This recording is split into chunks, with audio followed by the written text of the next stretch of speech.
It's a brand new week, and hopefully one which will bring with it Arsenal's second new face of the senior squad this summer. It's taken several months, and there may only be 12 days to go. But yes, that second new face is close to arriving. This is the Arsenal Transfer Show.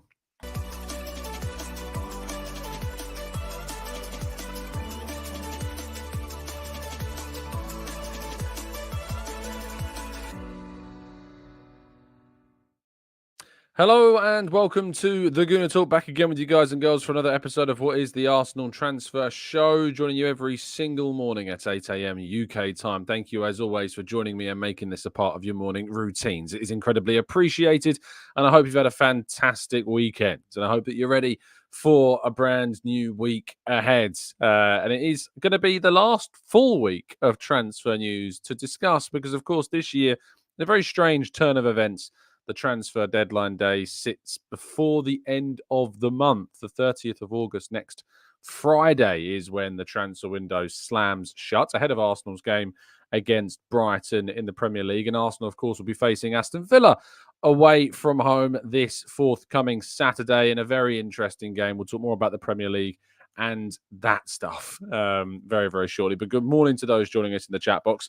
Thank you so much for doing so. Brad, Glenn, Chris, I see you, Steve, Maximia, Stephen, Paul, Matt G, Zod, Barry, good morning to you. Loga, Rowan, Black Shine, James, Idan, Grantley Poos, Adegoke, Kelvin, Tony, Edison, Shari, Amira, Jose, Paul, and Robert. Plenty more of you guys and girls as well in the chat. Thank you.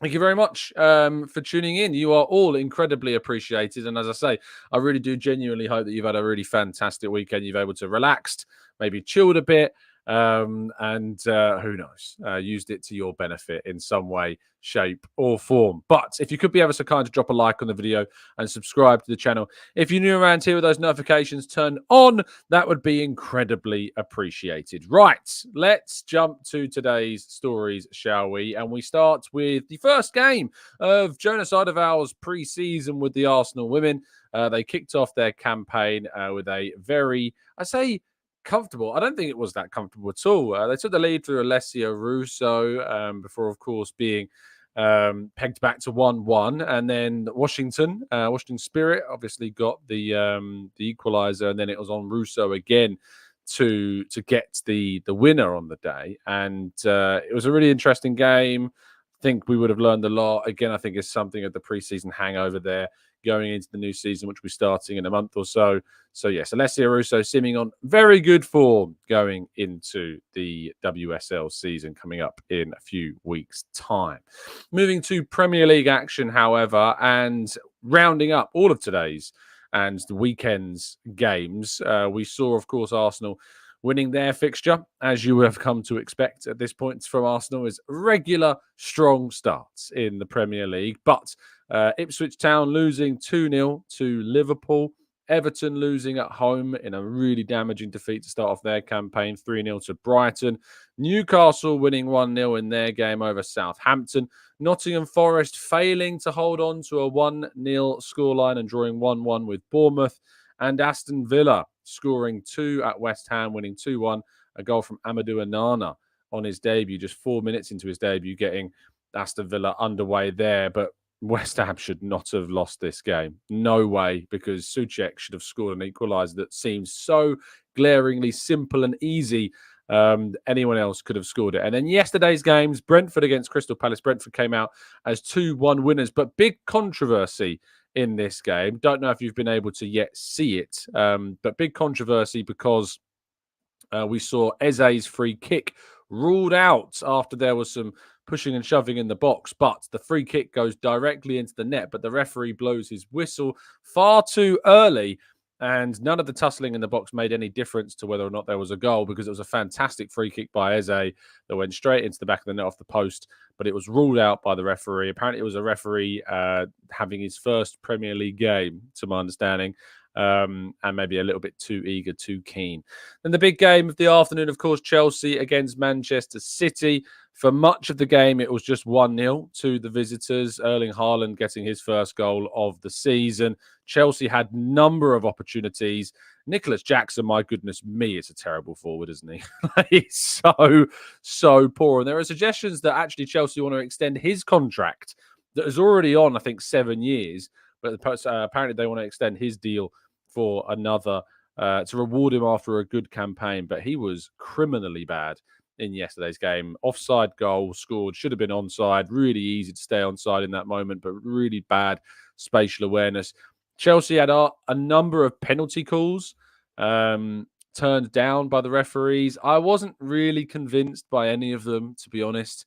I would have loved to have been, but I really wasn't convinced by any of the penalty calls for Chelsea. I think they're all pretty soft. And if they were against Arsenal, for instance, I think I would have been a bit peeved off. So I accept that. And Manchester City went on with Kovacic getting the second goal of the game to win 3-0. To win 2-0 and get 3 points without Rodri in their squads, which will be of significant pleasure to Pep Guardiola. Now, after Arsenal's game against who did we play? Wolves on Saturday.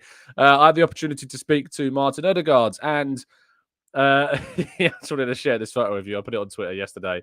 But Jens Frøberg, who was there representing VG, who are the number one Norwegian outlet, and of course was there to speak to Martin Odegaard, was taking a couple of pictures in the mix zone and caught this resting angry face from myself speaking to Martin Odegaard after the game. As you can see, not the best picture.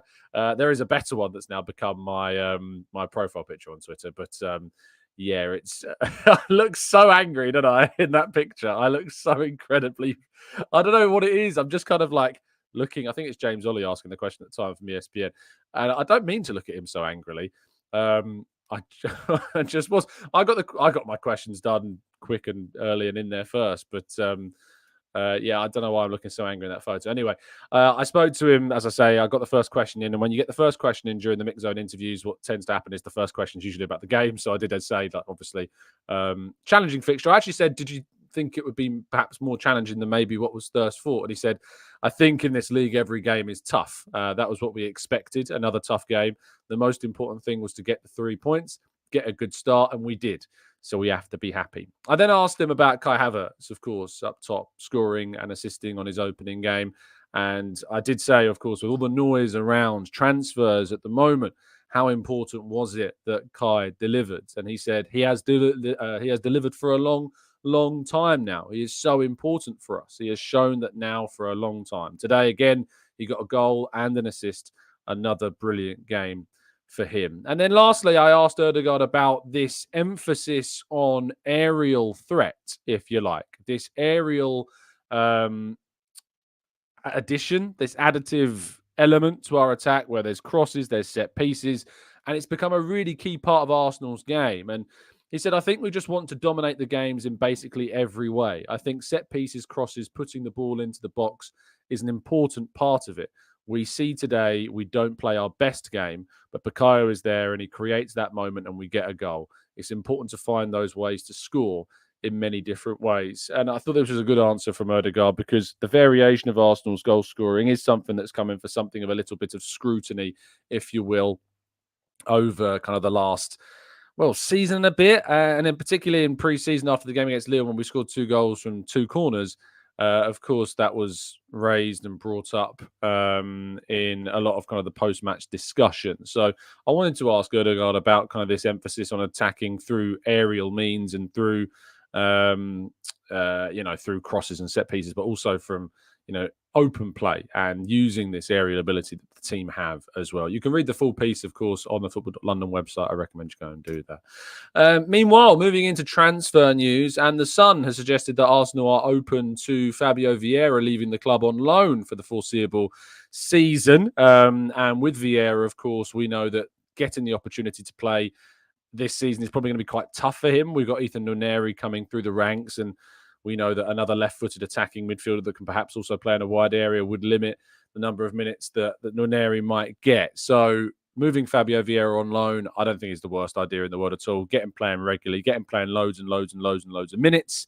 And as soon as he gets all those minutes and maybe comes back to Arsenal a better player, either he can be sold or, of course, be reintegrated into the squad. So I would be very open to the idea of Vieira leaving the club on loan. What I would say, though, is if that does happen, you could argue it leaves us a bit short, but you could also argue that Nwaneri then takes his place in the squad and becomes the number 2 backup to Odegaard. But that's a big ask for a player who is yet to have one Premier League start on his roster. And of course, then would put, I think, more emphasis on Arsenal adding another forward and maybe a right-sided, left-footed player before the window closes.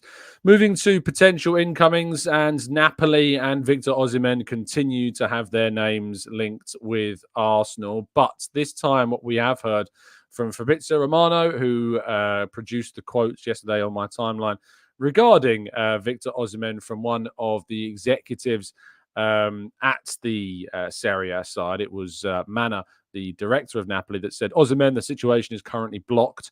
He wants to leave, but I can't give any feeling on PSG or Chelsea. We're now trying to find a solution with his camp. Of course, Napoli lost their first game of the Serie A season in rather embarrassing fashion, actually. They lost 3-0 to Verona, Antonio Conte's first game. Livramento, not that one, scoring in the 50th minute, and then Daniel Mosquera getting 2 goals in the 75th and the 94th minute to beat Napoli 3-0. Victor Osimhen did not play. Their team was made up of the likes of Giovanni Simeone, Kvaratskhelia, Politano, and then a number of other players, of course, that you may recognise, the likes of Anguissa, Lobotka, Spinazzola, all involved in the game, but no room for Victor Osimhen at all. In fact, the Verona bench had 5 more players on it than Napoli's did. That their squad looks incredibly short, it seems, right now, which may be something that they will look to try and address. But I haven't seen any links with Arsenal. I haven't heard about any links with Arsenal. So for those that are hoping for Osimhen to pop up at Arsenal between now and the end of the window, it doesn't seem that is a likely solution.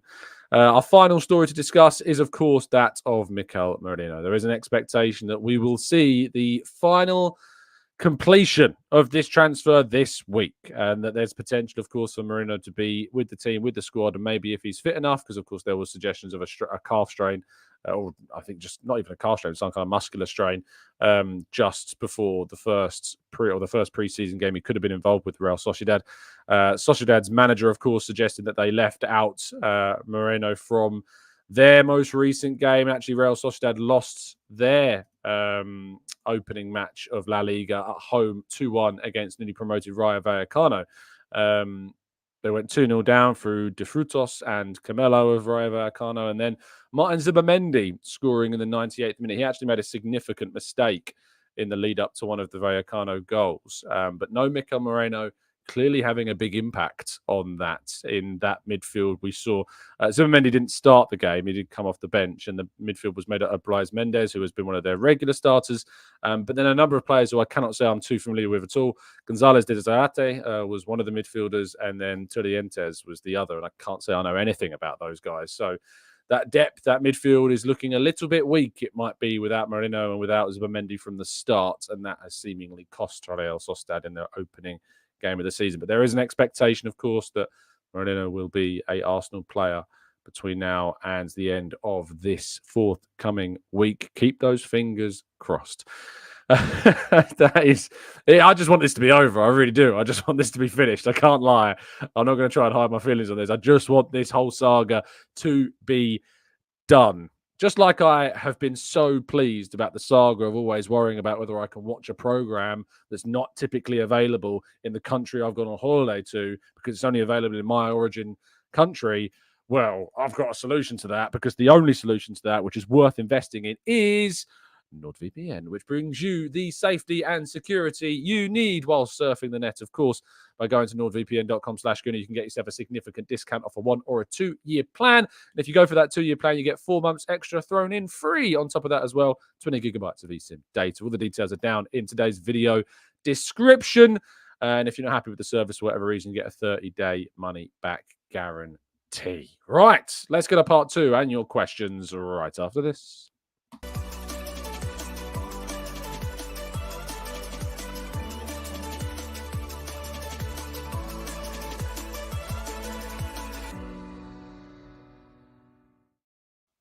Okay, this is part 2 of the show, where we jump into the chat box and tackle as many of your questions as we can. So if you've got any questions, that you'd like to throw in? I'm just going to take a quick sip of water because I forgot to do it during the break.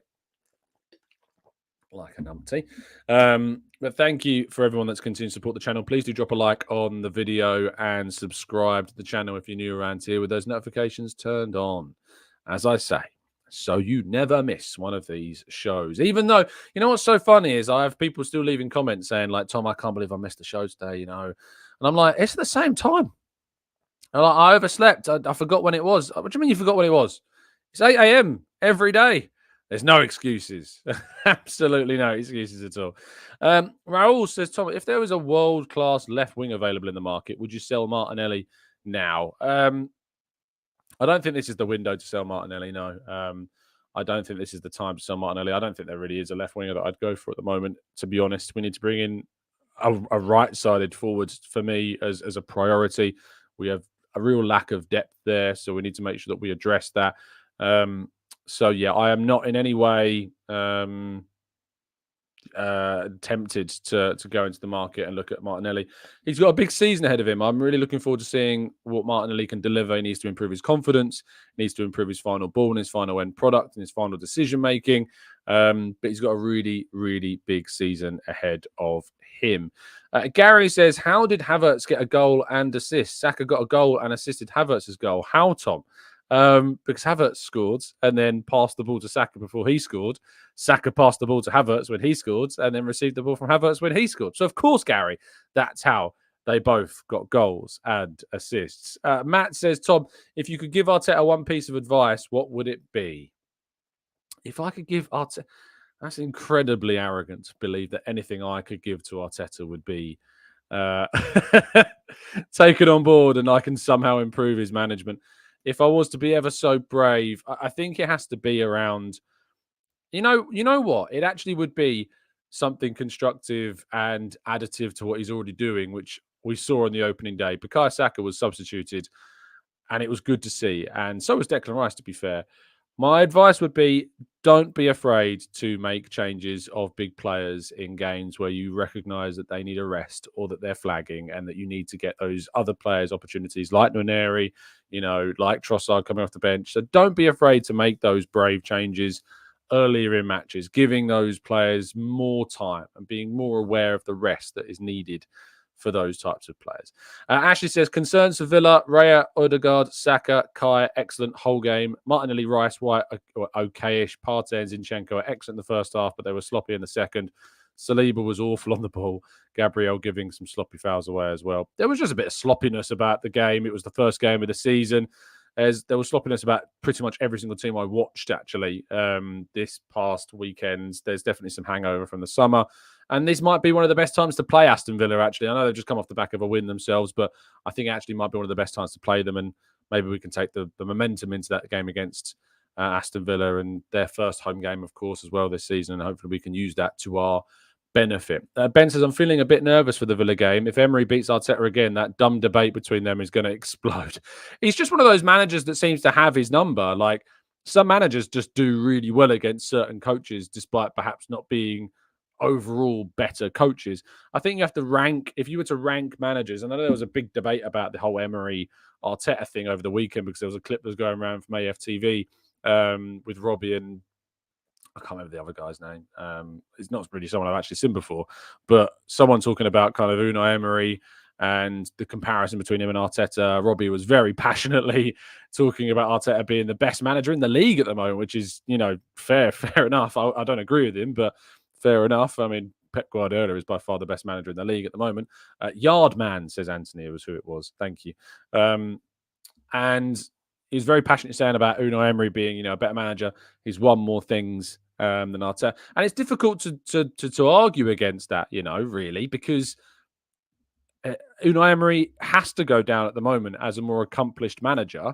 You think of the trophies that he's won, you think of the jobs that he's done at Sevilla, now with Villa, of course. He's won the league with PSG, which I know isn't anything other than a bit of a formality, but he's won these trophies, and Arteta needs to get some accolades on the board before that. Safisa says, Robbie said after Pep. Okay, fair enough. I hold my hands up. After Pep, he said. But I'd still put Unai Emery, I think, is the most accomplished manager in the league after Pep Guardiola because, of course, of his accolades. That said, I wouldn't swap the two because, of course, we know what Unai Emery did with Arsenal, and it was pretty terrible. It wasn't enjoyable. It was a real pain to watch, and it produced one of the worst European final performances in general that I've sadly ever had to sit through. But I just think that you can appreciate Unai Emery's management and the job that he's done at Villa and at other teams, whilst also appreciating how good Arteta has been for Arsenal. But Arteta's got to deliver us some trophies. We know that. That goes without saying. Sam says, if there was an adequate option in the market, would you find an Odegaard backup over a winger? No, I wouldn't, because I do think that Nwaneri has got something special about him, and I think there is definitely a pathway there. Whereas I think that we are much, much more in need of finding that player that can come in and bring us competition and cover for Bukayo Saka. I think that is absolutely got to be a priority. Tizer says, do you think Martinelli was an issue being able to dribble past this man when fronted up? Also, have you seen Leon Goretzka being available? Could be on a 3-year deal. Stats were good last year. Goretzka's situation is a little bit of a concern. I don't think I'd go for him because I think, a midfielder is now, with Merino coming through the door, it's not as high as a priority, whereas a forward player absolutely is. Ugang says, Tom, it doesn't look like we have a chance of signing a starting attacker this summer. Are we counting on City to get a points deduction to win the title? I don't think there was ever any suggestion that Arsenal were going to sign a starting forward player. At no point did I ever suggest to anybody that, Arsenal were going to look to sign a starter. It was always going to be it Sesko, who was going to be kind of a competitive option at centre forward at the beginning of the window, whether it was going to be even Gyökeres. I've said on a number of occasions that he wouldn't start at the head of Havertz for the moment, and he'd have to work his way in. But a striker was never really beyond Sesko, and it doesn't seem to be that much on the agenda. I think the Gyökeres link, while there being interest there, has kind of been blown up a bit. I know Fabrizio did that thing suggesting Arsenal were going to consider a 55 to 60 million euro approach. That never happened. And I do think that a wide player was always going to be if they were going to go for a forward after Sesko, was always going to be the position that they'd move to. And if it was that, then of course it's not going to be a starter, is it? Because being able to get somebody who can start over Saka or over Martinelli or over Trossard is not realistic, really. So, especially on the right-hand side, which is where I think that we need to strengthen. So, Ugank, I don't think if your expectation was we'd sign a starting forward this summer, I think you were always going to be disappointed. Alvamod says, with Emery, Arsenal would still be fighting for 5th and 6th. No disrespect, just doesn't fit Arsenal. I don't know about that because, of course, he's managed to get Aston Villa into the top 4. So I don't know, Alvamod, if there's enough evidence to suggest that outright categorically. I think we might have been in the fray for top 4. Do I think Unai Emery would have got us into a title race? No, I don't. I don't think he would have got us into a title race. I think his ceiling in the Premier League, even with a club like Arsenal, would have been, very much a top 4 side. So when you look at his record when he's gone to PSG at the most dominant club, he still ended up losing the league at one point when he was there. So I think that's probably where we're at with that. JS says, do you really want to go back to watch 30 plus shots against us per game? Because I don't. Absolutely. Yaya says, when Arteta has the silverware, all that negative talk will shift to he's the next generational manager after Carlo, Jose, Klopp and Pep. If Arteta does win the league, and it's an if, and it's a big if, because he's not the favourite, and Arsenal aren't the favourites, because Man City are rightfully the favourites once again for this competition. If he wins the league, or let's say a Champions League, I am very curious about the whole narrative on kind of the other side of the coin, about the critics, the scrutinizers of Arteta. What happens to them? Like, genuinely, what happens? Because I don't think you don't really get too many skeptics of Arteta anymore, because I think he's convinced the skeptics that he's put Arsenal into a position whereby they never really thought he'd reach. And so it's very difficult to be skeptical about Arteta, considering his record at Arsenal being only taking us forwards. There's kind of like this vast majority of people who are very much behind Arteta and see him as the right guy. And then there's this other side, which is a much smaller minority, that are very vocally against Arteta, to the point where it gets even slightly uncomfortable and a little bit kind of, I'm not sure how real the views are. And then, of course, if it does turn out that Arsenal win the league, I don't know what happens then. I don't know where you can go. I don't know where you can hide at that point. So that will be intriguing if it does happen. It answers, do you think that we keep Eddie and Reece for now and look again for an attacker next window? Maybe we'll find another Trossard out there. I think with Eddie and Reece, my estimation would be that both of them will go before the end of the window. I really hope that we do move them on, of course, but then it is going to be about bringing in a forward. Clive thinks Adingra is the guy to go for, the Brighton winger. And, he has been mentioned as a player that Arsenal are said to be keen on. Of course, he brings in an element of depth, but he's not been... His numbers aren't great, to be honest. It's not a profile that particularly excites for a wide player. I know he's still young. He's 22, 23 this season. And if you look at his profile, it's not exciting, really. So Adingra, I think that, it's definitely a depth option, but how much does it improve on what we've already got? I don't know. I don't know. The numbers aren't amazing, to be honest, when watching him. But Clive is a very good purveyor of talent. So maybe I'm being short-sighted here.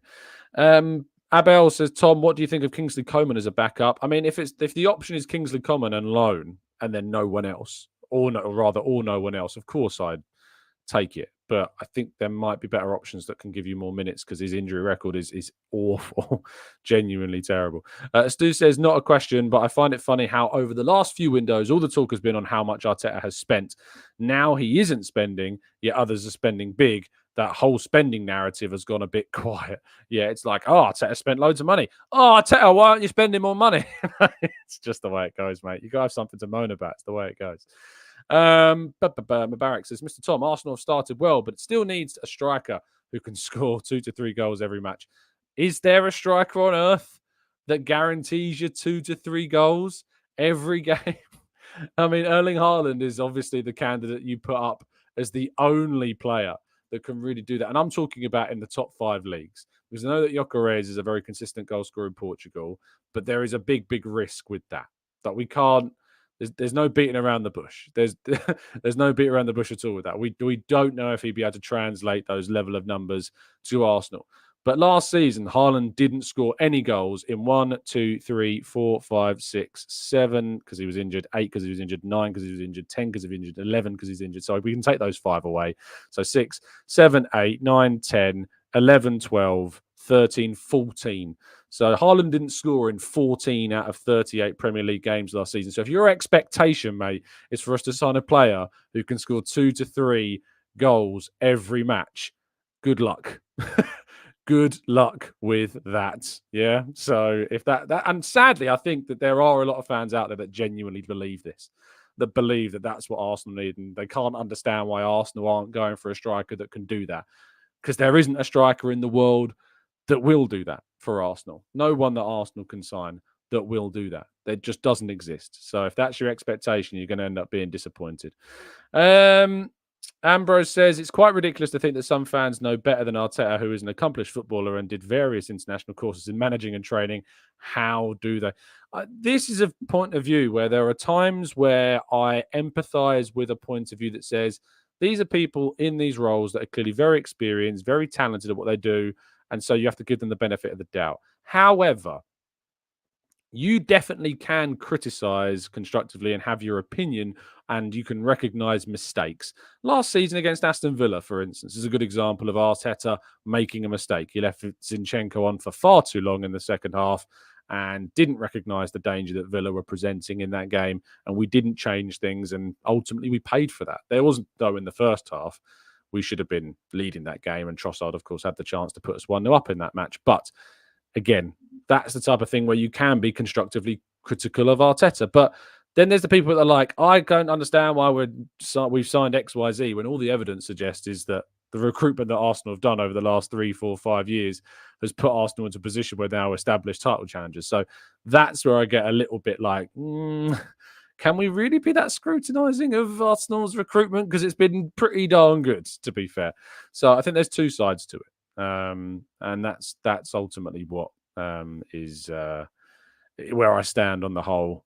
They're football managers or they're executives. You're just you. How can you have an opinion? So I don't think that's fair to label that people.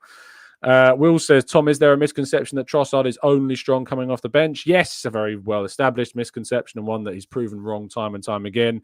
Think about just recently against Bayer Leverkusen. He was fantastic starting that game against Bayer Leverkusen, scored. I think he got an assist as well and was absolutely brilliant. So, yes. Ramba says, hey, Tom, are the Arsenal players allowed to watch the channel? I assume so. I don't know if anyone's told them to not. But, I don't know who would stop them, to be fair. I know Arsenal players are very active on social media. They watch stuff. They see stuff. They see comments. That's why it's so important that we continue to fight the fight against online abuse and people that think that it's all right to say whatever they like about anybody. Because I know that they see stuff. You see them on their phones a lot, and they definitely read things. Sam says, do you think Arteta will stick with Zinchenko against Villa? I wouldn't be surprised to see Timber. I hope he starts Timber, Sam. I really hope he starts Yuri and Timber at left back. I thought he was fantastic. Yes, of course, he gave the ball away in one moment. But I thought he looked very, very, very good. Very, very, very good. Fuad says, Tom, surely this is a Thomas Partey final season.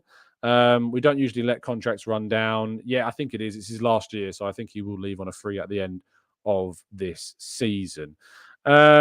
ANHD says, with the discourse around Arteta's managerial future at Arsenal, would you keep him next season if he does not complete a 90-point season but doesn't win the league or go far in the Champions League and doesn't win a domestic cup?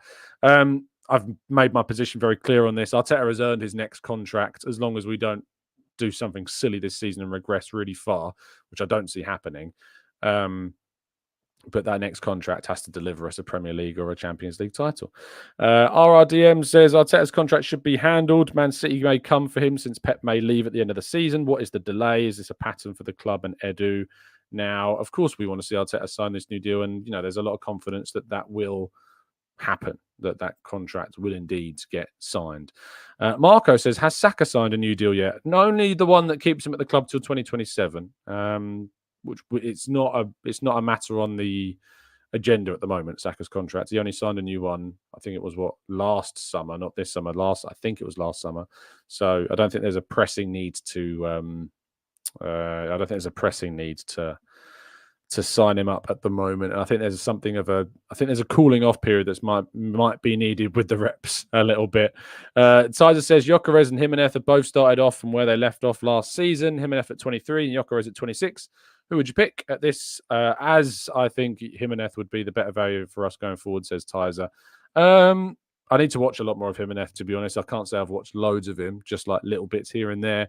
Gyökeres I've seen a lot more of, which would make me lean more towards him. But if Jimenez, of course, continues and is of a much better age, of 3 years younger than Gyökeres, it may be that he is a better one to go for. Neither of them I expect to be approached, though, this summer. I'd be very, very, very surprised if they did. Chris says, hi, Tom. Are you worried about the refs again this year? I'm surprised there was no action taken with the Wolves centre-back and his actions against Jesus and Havertz. I'm surprised that nothing happened in retrospect either, but I've just come to expect the officiating to not be good enough. And that's, I think, something that we can all agree on. Ben says, how do you rate the window so far? It's a 5 or 6 max. I know some people say it's like a 2 or a 3. For me, 5 is like the middle of the line. And if you go above a 5, it's because you're doing good things. And if you go below a 5, it's because you're doing bad things. And I mean like making mistakes, signing the wrong players. That's the way I look at ratings of a window. I don't start at 0 and go up. I start at 5 because you can make mistakes. You can do bad things in the market, which would rank it lower. If it was a case of between -10 and 10, then that's different. That's when you'd start at 0. But for me, when I'm rating something, 5's like my middle line. And then if you go below 5, it's because you're doing the wrong things. If you're going above 5, you're doing the right things. And I think we've done the right thing by bringing in Raya and Calafiori. I think, of course, bringing in some youth goalkeepers was really important as well. And the sale of Smith Rowe was a really, really good sale. On the negative sides, we haven't done enough business yet. We haven't sold Nketiah yet. We haven't sold Nelson yet. These things need to be considered. And so that's why I can't really go above a 5 or a 6 at all. And so, therefore, it's difficult to go with that. If Merino comes in, I think it turns into a 7. If we sign a forward on top of that, I think it can become a bit of an 8, maybe even a 9, depending on how good that forward is. But I doubt it will be more than an 8. If we'd have signed like such terrible options, if we'd have made mistakes in the market, that's when you go below a 5. I don't really see how it can be lower than a 5, though, based upon what we've done so far. Corey says, I don't think any player would leave me starstruck except for Messi and Odegaard. So I just think everything Martin does oozes class. Big ups for talking to the Don. Thanks, mate. Shayna says, Liverpool never have a 20-plus goal a season striker, but they have had Salah. Why can't Saka be our Salah each year? He's adding goals and assists. Absolutely, I agree with you. I think that Saka has to be a talismanic figure in this team. We don't need a 30-goal a season striker if you've got other players that are delivering double-digit goals on a consistent basis. And, we know that Odegaard can do that. We know that Martinelli can do that. We know that Trossard can do that. We know that Havertz can do that. We know that Saka can do that. And you want goals from, Rice, and you want goals from your defenders, and you want goals from these other players that can contribute for the team. Jesus, of course, as well. So, yeah, we don't need... I wouldn't... The whole argument that Arsenal need a 30-goal a season striker, I don't think is true. I think Arsenal can win the league without one. And I think that they, not because they should do, as in the sense, why would we put that, restriction on us? If you add like 30, 40 goal a season striker, it means that other players, I think, on the field are going to score less because there's more of an emphasis on getting the ball to that player. I think only really Phil Foden has managed to score a lot of goals alongside Erling Haaland. If you look at the numbers scored by other players, they are significantly lower than that of Haaland and Foden. So that's been an influence of Haaland coming in. Whereas previously, in previous seasons, what you've seen is, other options, other players in those teams. Back in the day, it would have been Mahrez, it would have been Jesus, it would have been Sterling, Foden to a lesser degree, Bernardo Silva, of course, De Bruyne. All these players would be getting loads of goals, far more than they get under the current system of Haaland as their number one. So I think that is always not necessarily taken into account when discussing the centre forward situation. Right. I think we're going to bring the show to an end there. Thank you so much, as always, for tuning in. It is incredibly appreciated. Please do drop a like on the video and subscribe to the channel if you're new around here with those notifications turned on so you never miss a show. We try and reach 1,000 likes on the channel every single day, and we need your help to reach that. I'll be back with you all tomorrow morning, bright and early, 8 a.m. as always, to give you all the latest in the last 24 hours of Arsenal's transfer news. Have a fantastic start to your week. Stay safe, stay well, stay happy and respectful. And as always, up the Arsenal.